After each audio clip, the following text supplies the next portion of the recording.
Welcome. I'm your host, Dustin. I'm flying solo tonight, but that's okay because we have our third time appearance. Well, guest, I think is the best way to say that instead of appearance, but my third time guest, Caito Aase. How are you doing? Hi, I'm great. How are you? I am fantastic. I got my coffee, which I desperately needed all day. Pumpkin, Ugh, of course, but it's fall, so I mean, we got to have everything pumpkin, right?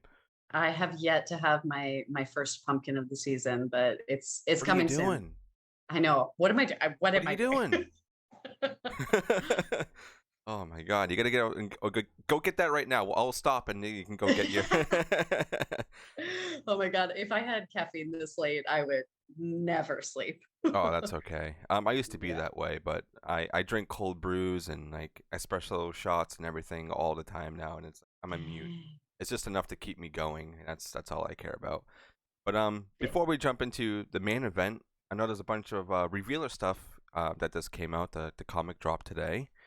And I know we were kind of Yeah. talking about that a little bit before we started, but how are you feeling with all the buzz right now? It's really wild as like a a, a self-proclaimed weird, creepy kid to like be a comic book character. It's a dream come true, The big and print of you right here. that's me. And it's just I don't know, it's just I have it I've had fun fact, I've had the comic book covers as my screen That's on my awesome. phone for like a year. Because I've known about the comic since like day 2 or 3 of filming, Yeah. but we kept it really, really quiet. But of course, working with Tim and Mike, we were not going to not do a comic release. But now that it's out, I was like, whoa, this is next level surreal. Yeah. So, And then I yeah. also saw Luke saying that like all of the comic book shops are selling out, which is nuts. That is so Yeah. awesome. So, I I had to text my friend Stella Cheeks, friend of the pod, who she is a very comic book nerdy person. She also does a lot with wrestling and burlesque, and she works at Challengers Comics here in Chicago. And I was like, hey, I need you to set aside all 4 covers for me because I will not be able to get them until the weekend, and I don't want them to sell out. But yeah. I yeah, think I gotta email Mike, but I think he's sending out a couple for me. Because I don't know, you guys were awesome, and like for him to do that, and or even like Luke to want to send stuff to us, like that means a lot. I was pushing that movie very hard, and like everybody's loving it. And I'm so happy yeah, that everybody is loving it. I mean, it's not the movie we're talking about tonight, but now that I have you here, and just like to see it all like come forward, and everybody loving it on Shutter, and like the comic book is out now. It's so awesome to see this small little thing that you guys did turn into something. yeah. It was Yeah, awesome. it's really cool. I mean, I'm like, if you had told like 16-year-old Kato that I would be like a scream queen and like a comic book hero, like I never in my wildest dreams imagined that. So Yep. And now you're on a bunch of podcasts, which is freaking awesome. I've been seeing you and Shayna on a lot yeah, of them, which is really, really good. That's good. it is so fun. Everybody is so awesome. We've just been having a blast, just getting the opportunity to talk with so many people from the horror community. What a dream. Yep. And I'm still waiting on Black Mold. I can't wait for that. So patiently waiting for when there's a release date and when it's gonna come out. So I'll be there day one for sure. Yeah. Um, I know we're pretty deep in the throes of the edit. I was speaking with John Pata earlier today, and awesome. we are chatting about it. So yeah, I can't wait. I can't wait. But today we're talking about Scream yeah, 1996. This was your pick when I asked this was my you, pick. what, like 2 months ago? I think it was like 2 months ago. It's been a while since we Yeah, were talking like this. I know, kind of exchange things, on the social medias every now and then. Just the horror world is so crazy. Like, I wanted to keep talking about Revealer for as long as I possibly could, but there's so many new things that are coming out, and like being a podcaster, it's so hard to hang up on one thing and keep that forever because you want to move yeah, on to the next thing. So I felt really bad for not posting so much about it. I try to retweet as much as I can because I love the film. It's it's in my top 5 favorite films of all time. And Oh my I gosh, don't thank know. you. Like when I had to drop it to do all these other things, it kind of hurt me a little bit. I was like, damn it. I don't want them to think that I don't care about the movie anymore. Oh my You know? God, no, no, you have given us so much love and praise and attention. It has just been really wonderful. And there's so much amazing horror that's come out, even, since we first recorded, like Oh yeah. Black Phone and Barbarians coming out. We've got Bodies, Bodies, Bodies. We've got more, more of the X series is Yeah. coming out. There's just so much happening right now. It's pretty cool to see. Yeah, and we have this new thing that we're kind of, I don't want to say we're partnering or anything, but Screenbox, that other platform, like we're kind of attached to them a lot. So we're doing a lot of stuff for them right now, and that's taking up a lot of our time. It's super fun and it's really cool to build like these relationships. I would have loved to do it with Shutter, but Shutter is such a giant beast right now. It's so hard Sure, to yeah. like get yourself in there, and like they kind of Screenbox really reached out to us and was like, "Hey, do you want to start doing some stuff for us?" And we're like, "Let's do it." So that's what we're doing now, and occasional movie reviews. Our schedules have been kind of whack, just because of Dean going on vacation. So our recording days are kind of sporadic, but that's Sure, okay. We're totally we're here understand. doing this one tonight, and you're here after I think moving it times. I know. I'm so sorry when you were like, we can move it again. It's cool. I was like, no, we're doing it Yeah, tonight. I mean that's fine. Like it doesn't bother me at all. It's just I always feel bad on your end, because I'm like I don't want to have to move it for you because you have so many other things going on. You have or like other guests or like promoting new movies or whatnot. It's like we can't move that when you have to do it. But since this is Sure. a movie review, I felt like it was kind of okay. Like if you wanted to move it, it's completely fine. Um, Yeah. but yeah, I'm excited to do this one. I know this is a movie that everybody talks about all the time, but it's one that I think we should continue talking about just because of how influential it is and how important it is in the horror space. And I guess before I dive into any of the IMDb or Rotten Tomato stuff, why did you want to pick this one? I mean, you presented me with a list of incredibly cool films to choose, and you're like, you get first pick. I Yeah, was which I like, yeah. accidentally deleted that whole list. Wait, I might have it. I might uh, have it in an email. all I right, should if you send it do, you can back to send it to you. me. But I think I remember what everything's on it. But yeah, I was cleaning out. I Yeah. think my drive because I had my Google Drive, and I think I accidentally. I was like, shit. But go on. I should see if I still have it. But yeah, Scream kind of jumped out to me because um I think it's got a different kind of iconic to it. It being in the 90s, it being, it really kind of paved the way for this very meta horror genre. Yeah, Very tongue in cheek, very much talking about, horror audiences and, kind of the scope of how horror is received in the, more mainstream community. So I think that there's something just really interesting about that. And it had been a while since I had watched it. So I was kind of like, all right, let's go. Let's do this. yeah. I didn't realize that this movie was like 2 hours long. I thought it was It's only a like an hour and a bear. half. But then I was like, I was like, Yeah. oh wow, this is really long. But Yeah. a movie like this though, because it's so entertaining and there's so much stuff going on, it flies by. Um, I don't know if I can really say that about the sequels, even though I've seen all the Scream movies. Um, but this one, I think, will always be my favorite. I know a lot of people kind of go towards two a little bit more. Hmm. But yeah, this one has always been a little bit more, I guess, important. And obviously, we saw the new Scream movie, reviewed that one this year, which I was kind of like I liked it, but I didn't like it at the same time. I had like mixed feelings, and then I watched it again, and it grew on me a little bit more. It was kind Yeah. of like the same reaction I had when I watched Halloween Kills. I was like, I don't know, and then Sure. I watched it a couple more times, and I really warmed up to it. I was like, you know what they had and what they were doing, I respect it.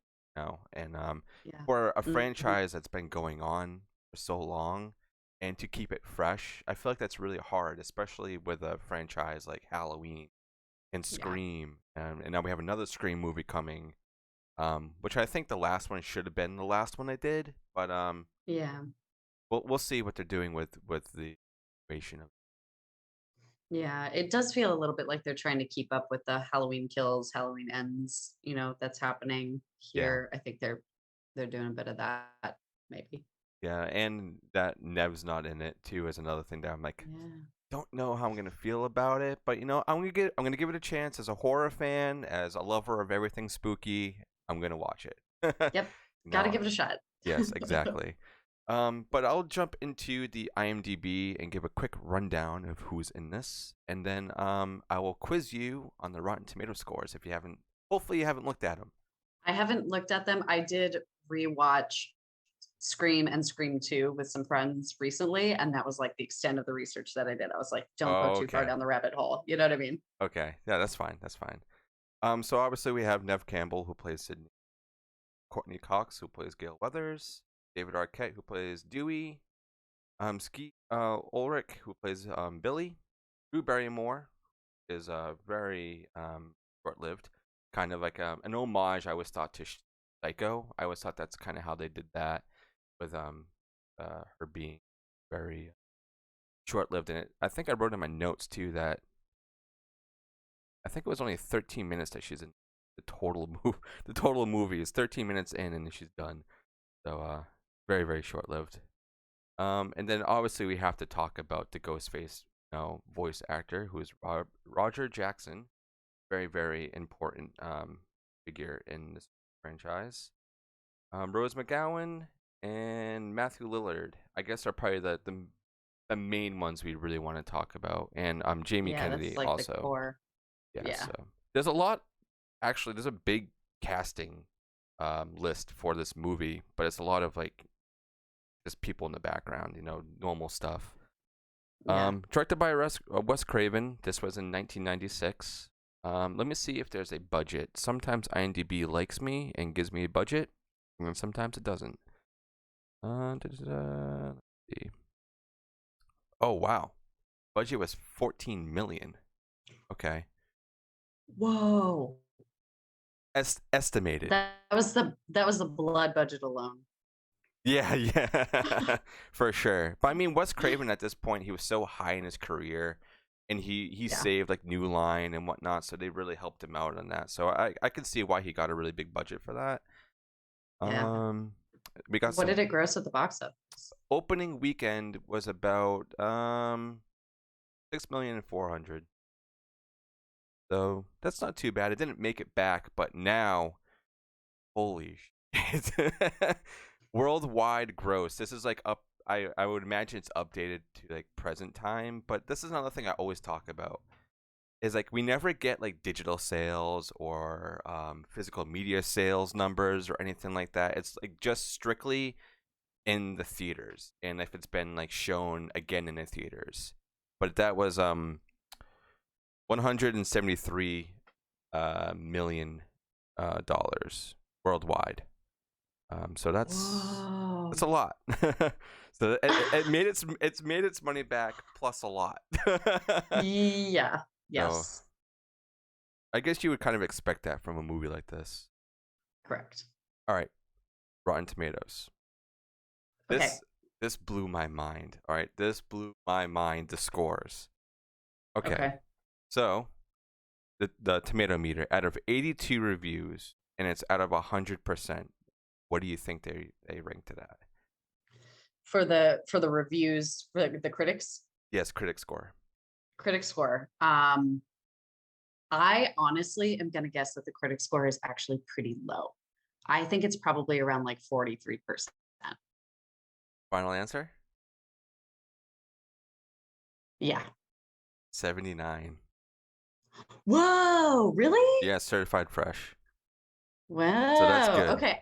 Honestly, like I was just kind of thinking of the time period, like 96, Roger Ebert, like all of, yeah, it's like always him. hates, It's always him. always hates horror, like hates it, and so I was just kind of thinking at the time. So it was 76, is that what you said? 79. 79. I wonder if that might tell me when the last review is, because I always forget about that. Like you got to think of like when it came out and when people started recently doing reviews. It looked like the last review was in 2018, so it's being updated, but just not super frequent. Yeah. But Yeah. how about the audience score? Okay, now I'm gonna find out that the audience score is really low. Actually, what if it's really high? I'm guessing maybe it's like a 96. 79. They're both Nice. 79. Whoa, that's wild. I've I never was seen kind of that. expecting, neither have I. Never seen both Um, scores being the exact same ever. I also just was kind of expecting one to be like weirdly low and then one to be extremely high. I mean, it is such a fan favorite that I was just kind of anticipating a high audience score anyway.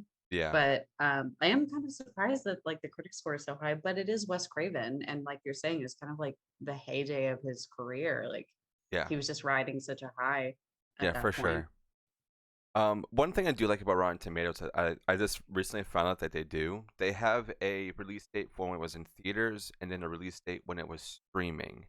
But Okay. when they say streaming, I don't know if that means like going to video. Because this date that they have, I think it was like when it was ported out to video. So the release date for theaters was December 20th, 1996. Weird Okay. time for a horror movie like this, I think, in December.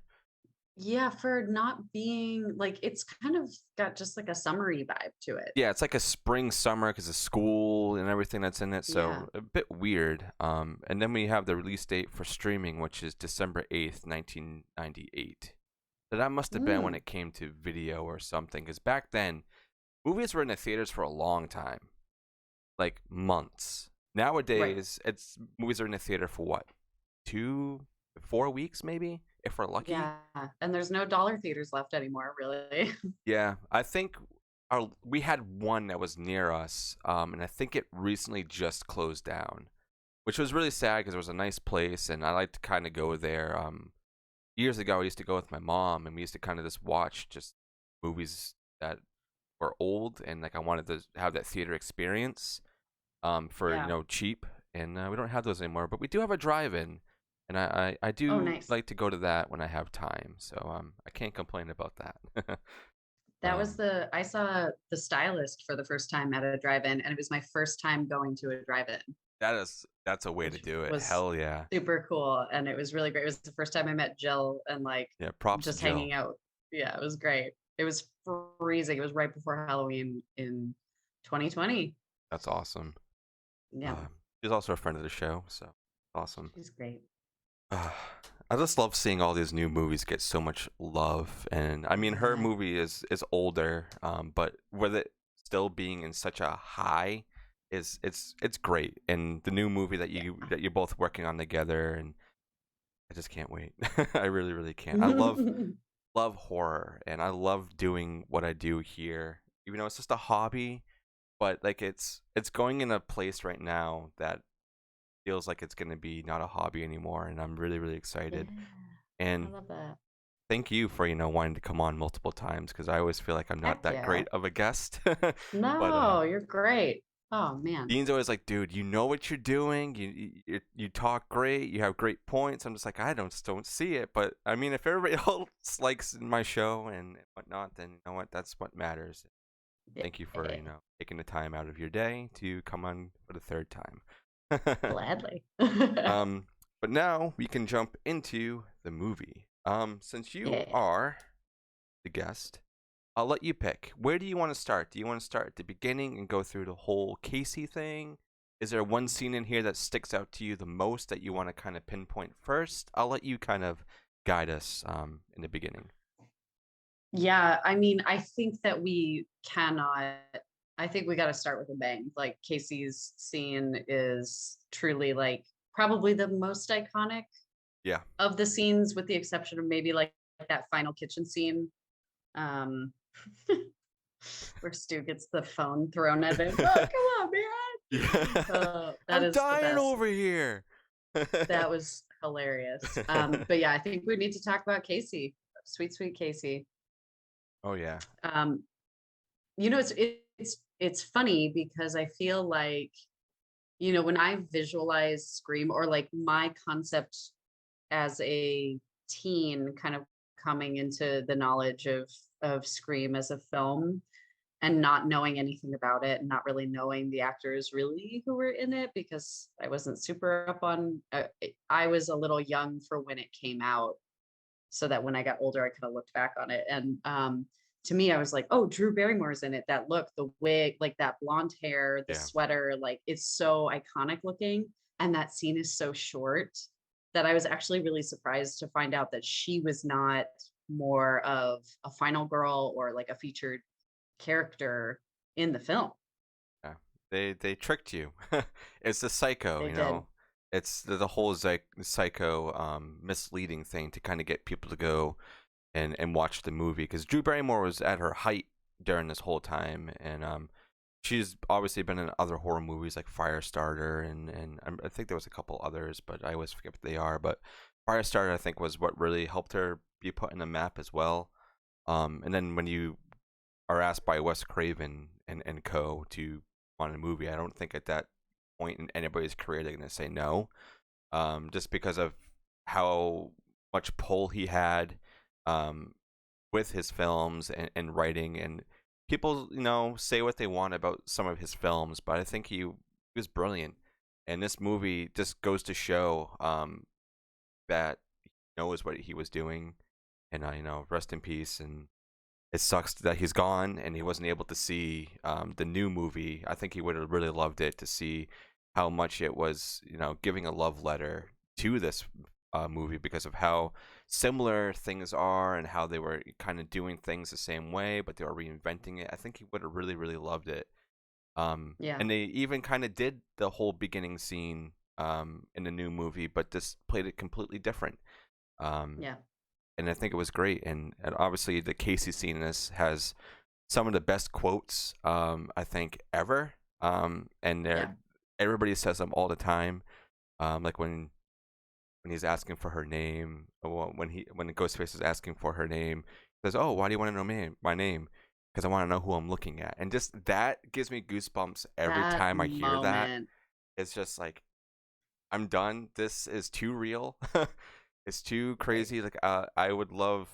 I'll watch When a Stranger Calls. I think is that the one when the girl's babysitting the kids and she gets that call in the house. I think that's what it is, because there was a I remake haven't seen it. and an original. I think it's When a Stranger Calls. It's kind of like a nod Mhm. to that. And that movie gives me chills too. Especially being a parent now and whatnot.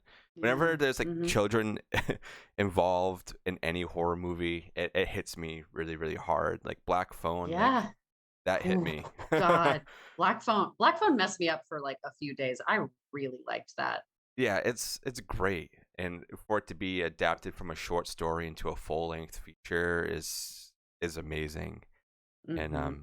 yeah, this movie gives me chills too, because obviously, like, they're all kids. I mean, my son is really young, but this still kind of hits me because, like, you relate to them, because obviously we were teenagers at one point. We all did really stupid shit.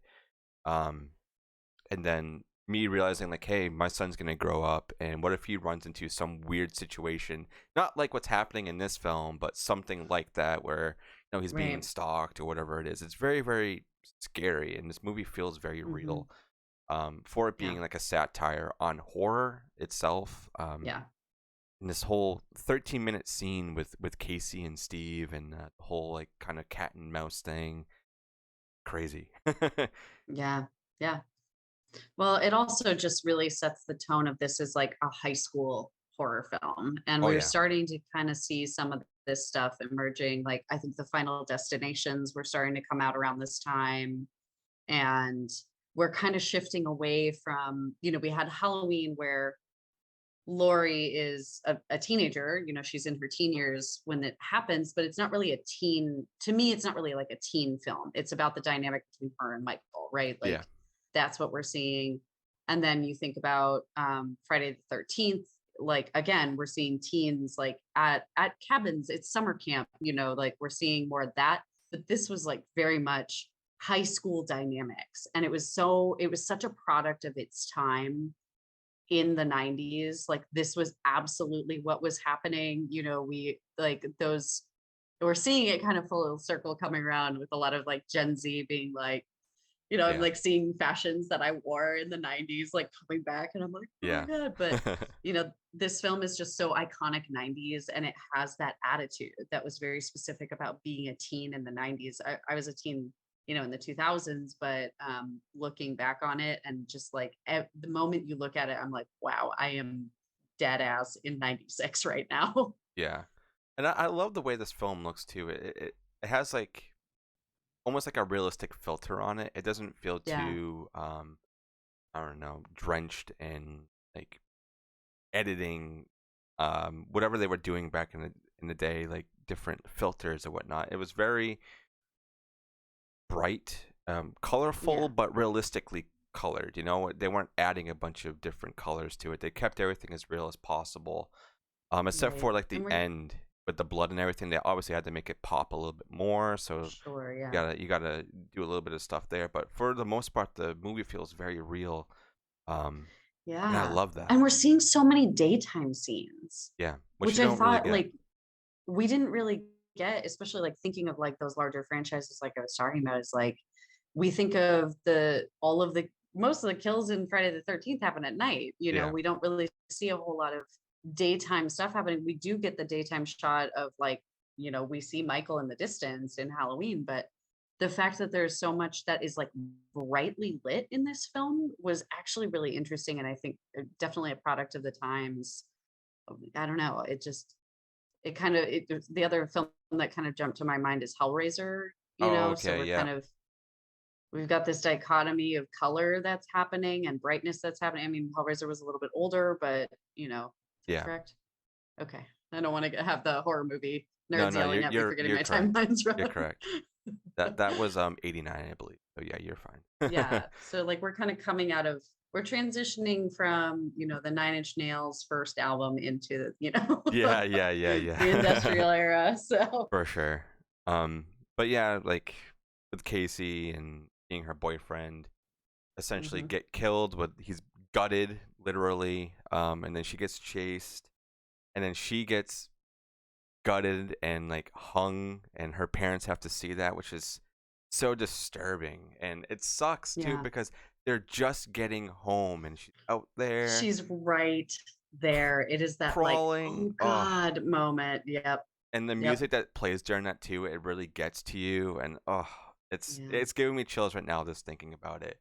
Like I said, Yeah. like being a parent right now and like realizing if that was my kid, Right. I would probably just end myself there as well, because like I don't know Yeah. how I could continue on seeing my child gutted and hung. And oh, it's just very visceral. And this movie is very, very visceral. Um, People don't really think of it that way, but I do. Because Yeah. there's a lot of really crazy things that happen. Not even just the killings, just how people talk to each other, Hmm. and seeing how people react, and how the principal is. Henry Winkler. I mean, Yeah. that's such a great role for him. You It know. really is. And the just every single red herring, like every single turn, we're seeing like, wait, but is it this person? Like, Yeah, and this is a movie that really, I think, sparked the who done it. I mean, obviously we had mhm. films that did it before, like we had Clue, like way, Yep. way back when. And oh my God, there was another one I was just thinking of earlier. God, there's Murder so. by Death. Have you seen Oh, that film? I think so. I've seen That so one many is wild. films that, like, if you tell me the name, I'm probably like, yeah, but I'll have to like watch a trailer, Yeah. probably. Murder by Death is one of those ones that was like a Neil Simon play, and it does not hold up in 2022 because there are like massive amounts of racism in it. But Yeah, it product of the is time. very much, oh yeah, but it is very much one of those whodunit that like then we see Clue. But yeah, I mean that's a really good point. This is a whodunit film, and we have so many characters to choose from. Yeah. I think the only movie that I can say that is trying to be a whodunit, but it's not, and I ranked it, I think, lowest I think we've ever ranked anything on the show is The Mutilator. I don't know if you've ever seen Oh, that movie. I have not. Oh my God. I want you to go watch that one and get back to me and be like, why'd you make me watch this? God, I think I gave that like a 0.1 or something. It's so bad. Wow. Oh no. It's on Shudder, and I think it's also on Screambox. It's Oh boy. but if you want a really cheesy, crappy movie to watch, just to put on and not really care about the plot, that's a movie. Um, but there's one thing in this film that I actually just realized. I watched this a couple days ago. Is the next scene after Casey is killed, and it cuts to Sydney's room with Billy. Yeah. And I don't know why I never realized this, but the movie tells you who the killer is right off the bat. They play a cover of "Don't Fear the Reaper." Okay. Yes. I was hoping this was what you were going to bring up. Yes, and I never realized that before until I watched it. I had my headphones on. Usually I just watch it to the TV, but I really wanted to be really immersed. And I heard that I was like, why did I never pick this up before? Same. Last time I watched it in preparation for this, I was like, is that a cover of Don't Fear the Reaper? And then we were watching it with subtitles on. And it was the first time that I was like, oh, I'm catching the lyrics. Yes, they Yeah. absolutely indicated who the killer is Yep. in the second scene. Yep. So it's like you know where it is, but it's so hidden behind everything because you're so focused on this relationship with her, with Billy in there, and they're having sexual tension and whatnot, and Hmm. like obviously the father is going away. So you're Hmm. focusing on all these other things, and like talking about like The Exorcist and all these other movies. So you're really thinking about that, and you're really into it, and you're trying to understand these characters. You're not thinking about that at all, but Yeah, I not really necessarily. was, and that's what I really like about doing movie reviews because I changed the way I watch movies so I can get my notes down and hit these points. I don't think I would have ever realized this if I didn't. So Right. Yeah. thank you for wanting to come on and do this one and make me do it because I'm happy I realized that Yeah. now. I'm gonna have to go back and watch all the other Scream movies to see if they did that, or Yeah. To see if they'll throw if you there's off. some play. Yeah. Yeah. Absolutely. Yeah, that's so smart too. I Yeah. don't know why I never thought of that. It's so subtle. Like I had that exact same moment of like, oh my God, that's what they're doing right now. Yeah. So everybody else who's listening right now, go rewatch Scream. I don't care how many times you've seen it. Just go to that scene and then you'll know exactly what we're talking about. Maybe you've already realized that and we're just really dumb. Who No, knows? I mean, like, I'm sure that there's some people screaming at their podcast right now, being like, "Yeah, you didn't know." Yeah, it's like, But what I do you mean, mean you didn't know? Like if you I hadn't, as an adult, needed my emotional support subtitles Yeah. to watch movies nowadays because I cannot do it otherwise. Yeah. I wouldn't have caught it. I don't think I would have caught it. I think the next scene is the school scene. So we kind of get introduced to everybody else. Do you have a favorite out of the whole friend group? I really, uh, I mean, I don't know. Like at first, Stu's like a fun character. Like he's the clown. He's really like the fool of the group. So he's pretty funny. But like in my mind, I was like thinking about like if I were in this friend group, how would I feel? Yeah. And I think Stu would drive me nuts because he eventually would say something where you're like, God damn it, dude, why? I mean, even Um, Tatum's like that. So it's like, just shut up, Stu. you know? Yeah, yeah. So, I do like Tatum. I feel like I don't know. I mean, it's hard to say. I think overall, I'm always pulling for Sydney. I also just really like Nev Campbell's portrayal overall. I think she just has a powerful sweetness yeah, to very her innocent. that Very.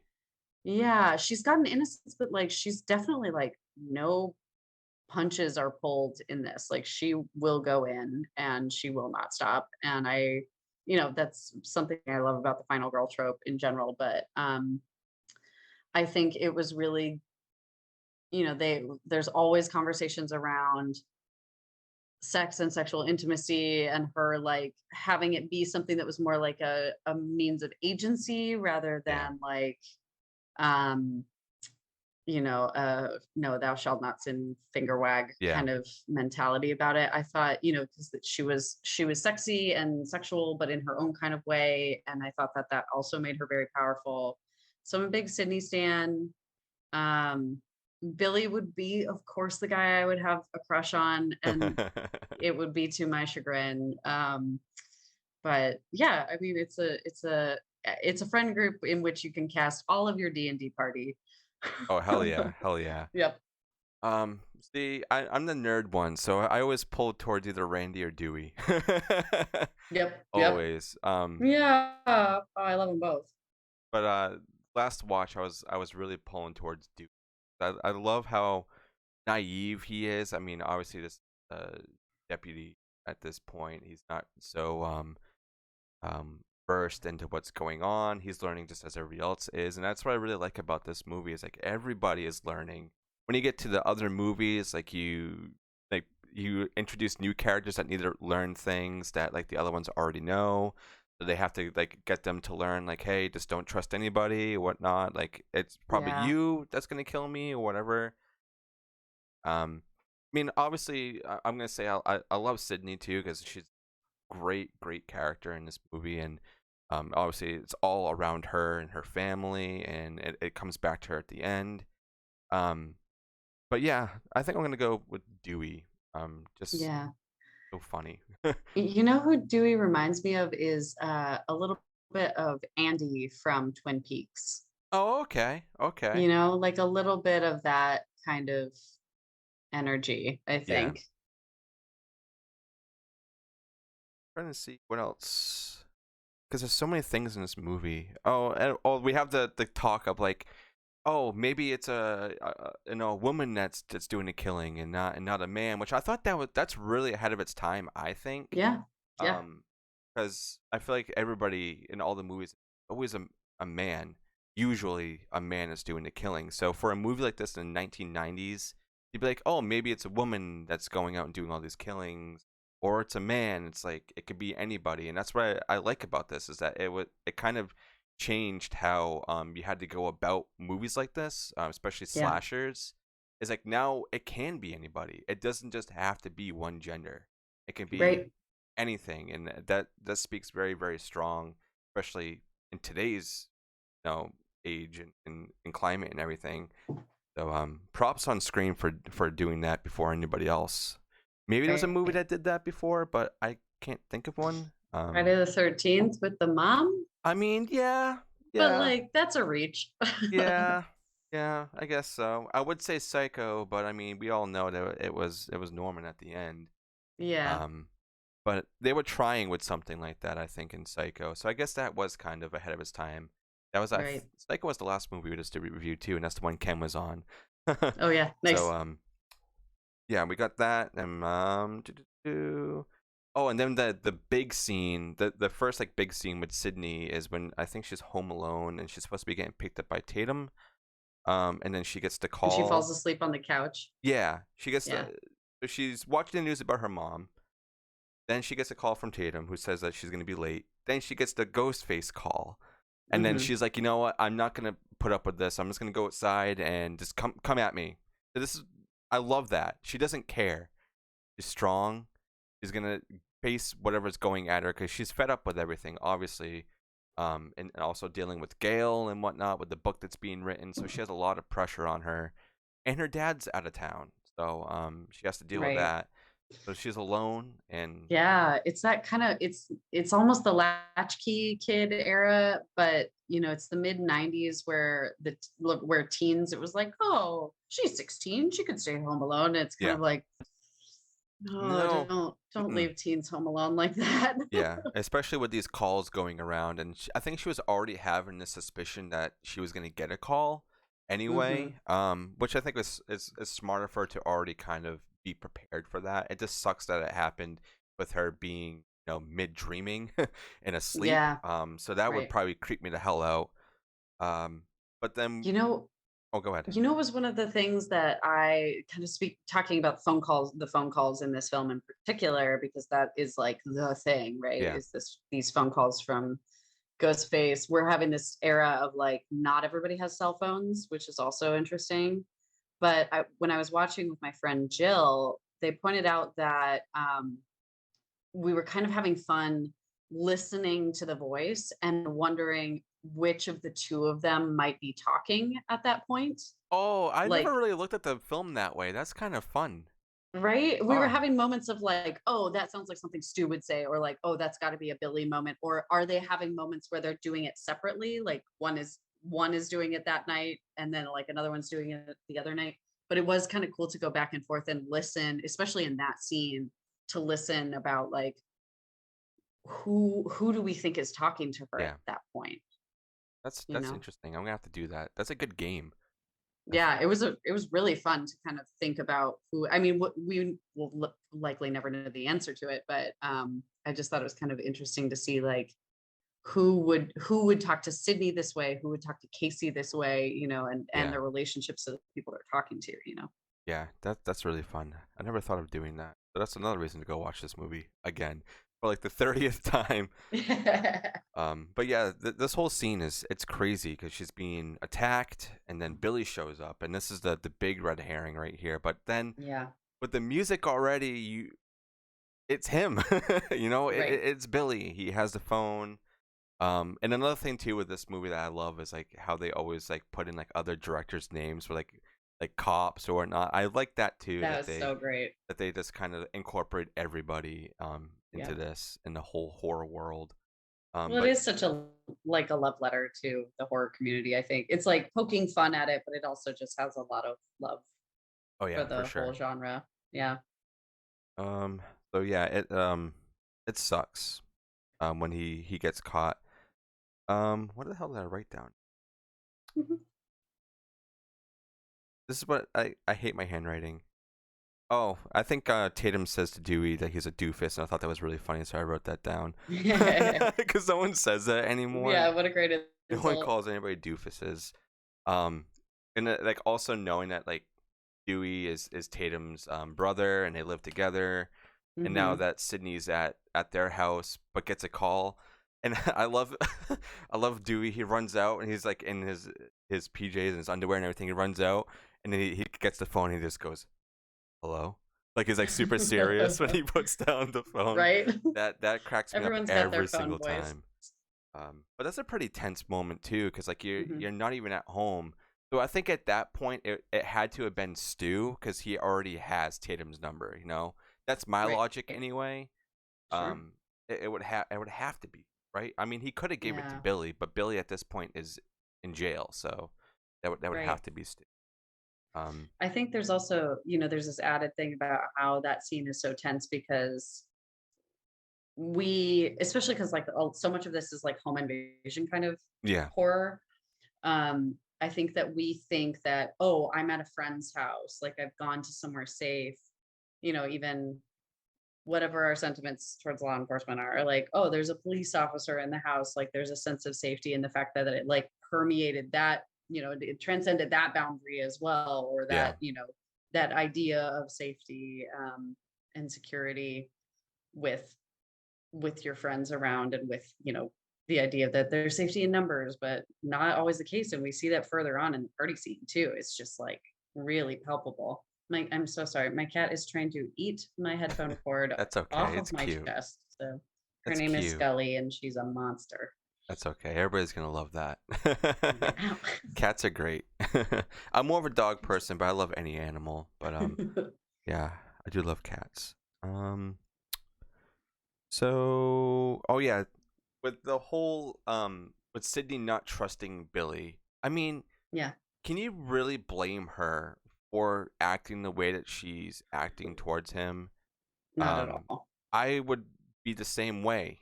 Like a phone fell out of your pocket. Obviously, it was done on purpose to kind of shift the blame of whoever was doing it. But you're with this person, and there's someone And you're supposed to trust and whatnot. she's got this capital T trauma, especially around her mother's death and like the horrible circumstances of it. Like, I'm surprised she is as chill as she is for several parts of this film, where I'm just like, that's horrifying and Yeah, something I would never hope to have happen. yeah. Um, is there another scene that you can think of that like really popped out for you that you wanna talk about? Yeah, I mean, definitely the just having brought it up, the party scene. I think, we get into this obviously there are nods of meta horror at the beginning with Casey's death, and they talk about what's your favorite scary movie and Yep. this, that, and the other. But we also get into it with the party scene when we see Randy's character saying, "Don't go there, don't turn around, the killer's right there." You know, that whole moment where we're just like, the meta nature. This film is meta, like it Yes. defined the genre of meta, Yep. right? But I think it's just interesting, the like hiding in plain sight thing that these guys are doing. And now that we know, watching it back, having seen this film several times, it's like now you're kind of keeping tabs on them, and you're just watching what their moves are and what's happening and who's going where. You're watching all of this happen. Whereas, when you first watch it, there's that whole scene with Tatum going into the garage, and you're just like, oh, like someone made a beer run, like just after, like we've all been to house parties, like Yeah. we've all had, like, maybe debaucherous nights with our friends in high school and college, and that idea that like there is like a wolf among us, like there's the imposter is on the ship kind of thing.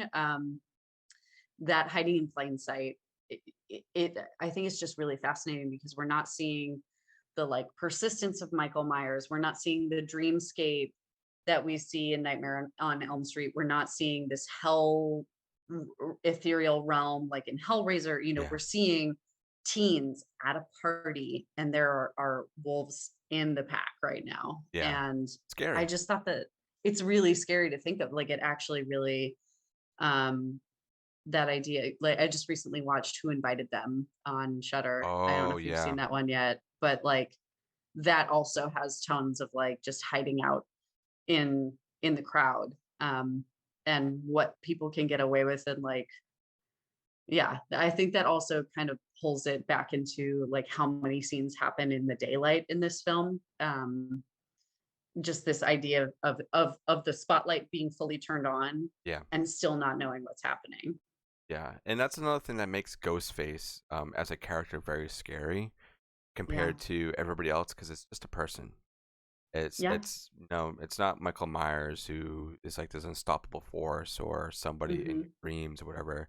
It's anybody that you know. It could be your Yeah. best friend, and that is truly scary. Yeah. And I It's think not that's, supernatural. yeah, it's another reason why this film works so well, is because it is relatable. Maybe there was somebody who, dealt with a situation like this, which I know people have, with someone stalking them, or somebody close to them hurting them. You hear stories about that all the time. Um, and for it to be in a movie like this, and for it to be so smart of how it's done, and it not just being one person and being two people, is Yeah. extremely scary. Um, like I feel for anybody who has been in any kind of situation like this, and I hope that Right. you never get into one that's anything like this, especially not as violent and as scary as this. Um, I don't know. It's crazy. And one scene that I think is probably the scariest for me. That the whole party scene is really scary, but the school bathroom scene, when Mm. she's in school. That close up on the vent, Yeah. that slow close up on the vent. Ugh. And then you see Ghostface there in Mhm. school. Like, you're not safe anywhere. And Right. that's horrifying. Right. I mean, I'm also films that are coming to mind after Scream. What is It Follows, Yeah. The Strangers, the just because and you're not safe anywhere kind of feeling.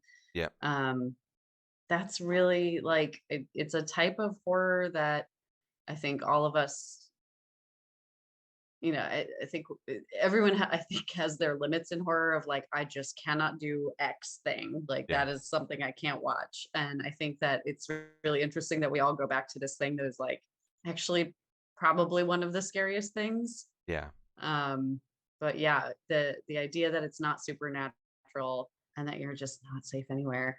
It's wild. Yeah, even in a group of people, like in the party, where you think you're going to be safe, and you send your best friend to go get some beers. Actually, I think it's Stu that Yeah. sends her to go get some beers. So he sets his own girlfriend up, which is so fucked up.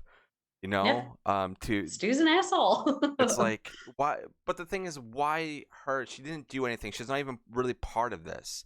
It's Right. just to kill off people, to maybe keep them silent, I guess, is the best way to describe that. And even like after her death, everybody's like, "Oh, where's Tatum?" And Stu's like, "I don't know.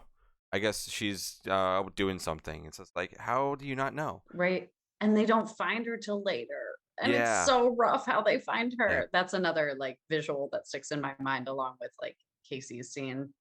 yeah. It's, I mean, the logic in that kill, it kind of is thrown out the window if you put it into real world, because those usually have sensors to stop, especially if there's a lot of weight, the doors won't go. But for movie logic Yeah. reasons, it's Yeah. brutal. Very, very Yeah. brutal to get squished into a garage door. um Yeah. I Maybe mean, that's why it's, they have safety sensors now. yeah, it's kind of a funny scene though, and like you really think Tatum's gonna get out of that, and because she Yeah. beats the crap out of him, smacks him in the face with the door, kicks Yeah. She really him, does. She puts up an incredible fight. and then just she's dumb and tries to go through the dog door, Yeah. and I don't know why. I guess no, at that point it's really fight or flight, literally. Yeah. So like Yep. you've already fought and it's not working, so you have to do whatever you can to get out of there. And there's only really two ways out, and one of them is really blocked, and the other one is like maybe get out. Um, Yeah. but I wish she survived because I really liked her I character. know. I like Tatum. Yeah. She was a pretty good comic relief. Most of the characters are big comic relief. Even the killers at points are comic Yeah. reliefs. You know. I was just about to bring up that kitchen scene. I'm sorry, my cat is attacking my feet. It's the No, you're worst. good. She's so I will occasionally be spraying her in the face when she's being naughty. Um, but the kitchen scene between the two of them about when they're like when Billy is stabbing Stu and he like hits him too hard, and then like that whole I found out after the fact that um Matt Lillard improvised like a whole bunch of that, especially like the Yep. phone bouncing off of his head, like, "Oh, you hit me that with a phone, man." Yeah. Like that whole thing was all improvised, which I just thought was so funny and so necessary at that moment because like this film is pretty intense and it does have while improbable circumstances, it has that like very real world, not supernatural feeling like we were talking about. And I think to have those comedic moments that weren't just like kind of gratuitous slapstick, but like looking back at it, the way Tatum dies is like we just talked about. It's actually kind of funny and like wouldn't ever happen. And like, oh God, she got stuck in a garage door. And like now that we say it out loud, it's pretty funny, right? Like, Yeah. and then we have these incredibly hilarious improvised lines by these two guys. There's also like, I mean, personally, from my viewpoint, I see them as like very flirty and very like, they're kind of like an odd couple Yeah. pairing. Yep. I get I that. think Yeah. there's very much like an intimacy between the two of them, what platonic or otherwise. And like, we really get that full, you know, both comedic and intimate moment between the two of them in that kitchen scene. Yeah. You really calling the cops? Oh man, my Yeah. mom's gonna kill me. My mom's gonna kill me, man. That It's like his so good. big opened like saliva mouth, like Yeah. oh man. I Yep. think Matt's from a comedy background too, so I think Yeah. that's what really helped him sell a Yeah. lot of that stuff. And then I Well, know he, and Jamie Kennedy has a comedy background. So like, yeah, is that correct? Is I that think correct? so. Am I saying Yeah, the I right think thing? so. I thought Jamie Kennedy had a comedy background as well. Yeah, I think so. And then obviously, we got Matt to do Scooby Doo and stuff like that. So Hmm. like he has a big career. Um, Yeah. And also like David Arquette. We have a lot of comedy people in this. Yeah, and speaking of him, with his dynamic with Gail, starts that Yeah.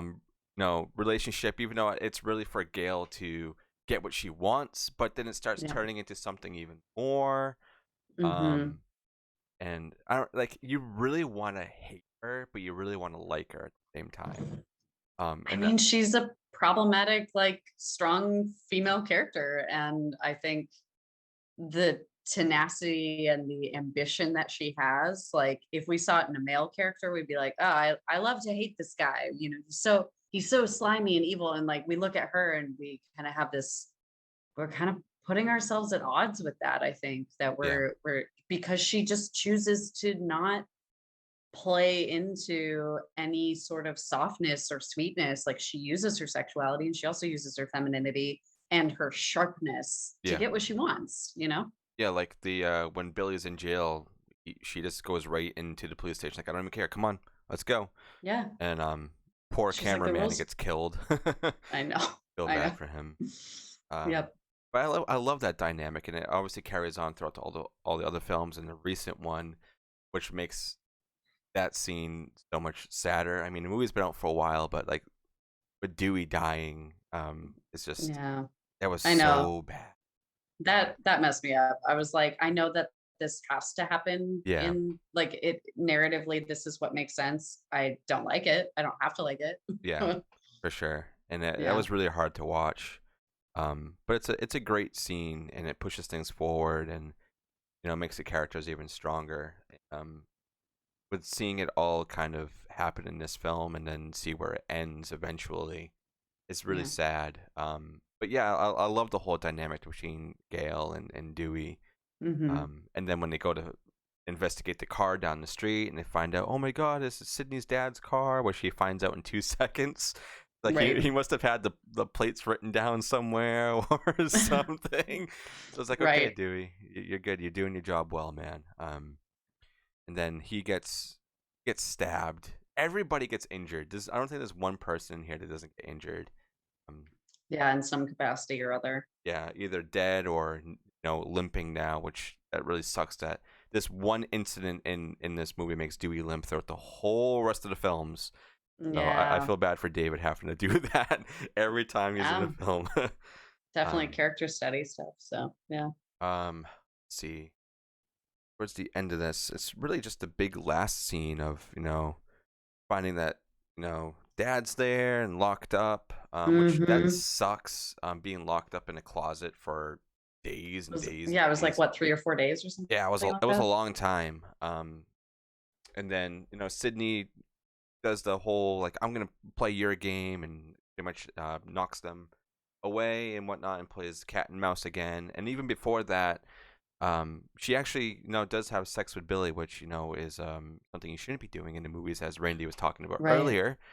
Right. But she completely turns that trope around. It's like, doesn't matter, I still beat your ass, Right. which I think is really, really strong, especially in the female end of it, of being like, it doesn't matter, I'm me, and I'm strong, I'm myself, and you can do whatever you want, and I'm gonna kick your ass regardless.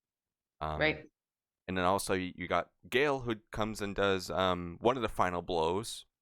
So Yeah. there's a lot of women empowerment in this film, which I think is great. And Yeah. seeing it this early too, in the 90s, where it really wasn't that much. I mean, yeah, you get it Yeah. in Nightmare on Elm Street and some other franchises, and like one-off movies. Yeah. I mean, there's the whole final girl trope. It started with Laurie in Halloween. And I think, you know, she's incredibly badass. And I am grateful for the horror genre in general for like really kind of taking that into the forefront. But I think that Scream is it started to be one of the trailblazing films where like it shifted from like, oh, we need to preserve the innocence of the final girl, and she's this kind of precious object that must be preserved and pristine, and shifted it to like, no, she will survive and she will do whatever it takes to survive, and having her be badass and complicated and sexual, like we were saying. So I think that it's, and having Gail also as like a foil to that, Yeah, and seeing kind of a more robust female character in horror. Not to say that the other Scream Queens are not, but yeah, this is a little bit, it's a genre defining film. yeah, for sure. And it's still going on, like we're saying. And Yeah. I don't think the franchise is really ever truly going to go away. It will probably still be here in some sort of fashion. It might not be called Scream, because Sure. every franchise or movie eventually evolves into something new, does spin-offs or whatnot. But I think with what they're doing and still keeping that the women empowerment very alive in all of the Scream movies is very, very important. Yeah. And we Yeah. need that a lot more. And I mean, we have it in Revealer, you know, you We got sure you do. have a lot of it, and I want to see more of it. And I'm very thankful that we have a movie like Scream that really helped filmmakers and writers to want to be able to push the boundaries more. And that's why I love horror. Is we're Yeah, same. always pushing boundaries and always changing the tides and creating something new and being like, what, you can do that? Wow, okay, Watch me. yeah. Yeah. Yep. So this film it's got everything in it. I mean, people hate it, people love it, whatever you want to do. I think this movie is great, and it still holds up today. There's not really anything Yeah. in it that doesn't really um I don't know, doesn't look good. Because there's not really anything. There's no CGI in it, I don't think. Yeah. I was kind of surprised to hear that it was a $14 million budget, just given the fact that there isn't CGI. They're not doing creatures. They have this ghost face suit. It's not like the budget went towards that. I mean, Yeah, obviously the budget went towards various other things. Um, but I think that it's interesting yeah, that it was $1 million or multi-million dollar budget. yeah. I mean, I don't know. they did what they did, and they made it well. So props on them. Yeah. Yeah. But I think that's all the points I wanted to hit. Was there anything else you wanted to bring up, Kato? I think that we really touched on a lot of stuff. I mean, I think that Billy and Stu are in love with each other, but that's just Yes. me. Read my fan fiction. I'm Yeah. just kidding. Let's I've get a never written spin off. one. What would we call it? Shout. We'll call it Shout instead of Scream. Shout. Yep. Something like that. Yep. All right. Well, we can go to our final verdicts now. So, Yeah. out of 10, what would you rate this? I enjoy this film. It is a film that I absolutely, if someone's like, "Hey, let's watch Scream," I would say yes. I don't know that's necessarily my most favorite horror film, but it's definitely up there. So I'll probably give it an 8 out of 10. Okay, that's pretty good. That's like way Yeah. above average. I do enjoy this film. It's one I watch every year, not even just in the fall, just like anytime, because it's a comfort movie. It definitely is. Yeah. Yeah. It holds up, and I feel like every time I watch it, even though I know who the killers are, at the end I'm still just like, what? It's them? Yeah. Like Oh, I know. Same. Same. you always have that feeling, and you're always like trying to guess, even though you know who it is. You're always like, it's definitely this person, even Hmm. you know who it is. And now that I have another reason to go and watch it now, to go and try to guess who's saying what, I think that's Hmm. really fun. Yeah. So Oh, yeah. Play that game and then message me and let me know who you think is saying what when. oh yes, yes, I Yeah. totally will. I'll have Dean do that too, because Dean loves this movie as well. Yeah. Totally. It's just one of those films that it's like, yeah, I'll put it on and I'll watch it, or even just have it on the background, and you can jump into it and you'll enjoy it at any point. But would I rate this more than an 8? I think since it really started to push more boundaries at the time in the 90s, and it really did start the whole woman empowerment thing we were talking about, and it really turning the tropes on its side, really, and creating Hmm. something so new and visceral and real. I think I'm gonna have to give it a 9 out of 10. um Nice. i don't Nice. I don't think I would give it a full 10 out of 10, because Hmm. things can always be worked upon, and but I Yeah. do think this is the strongest movie out of all of them. People are probably going to crucify me for saying that, but I mean, it's my opinion. Yeah. Yeah, 9 out of 10 I think is probably uh where I'm going to land. Nice. And I think before we jump off on this, Kato, do you want to tell everybody what you're up to? If there's anything you want to announce, or any shows or anything you got going on? Yeah. So the Revealer companion comic has officially dropped as of today when we are recording this, which is the 14th of September. Yeah, Dustin's got the copy right there. Check it out. Yeah. Woo, woo, woo, Oh woo. yeah, There signed by are Tim himself. signed by Tim Seeley himself. There are 4 various covers. in the collection of the stories, and there are 4 stories that follow Angie, Sally, Asmodeus, and Ray at various points in the Revealer universe. So check that out at your local comic book shop. I hear they are selling like hotcakes. Yes, they are.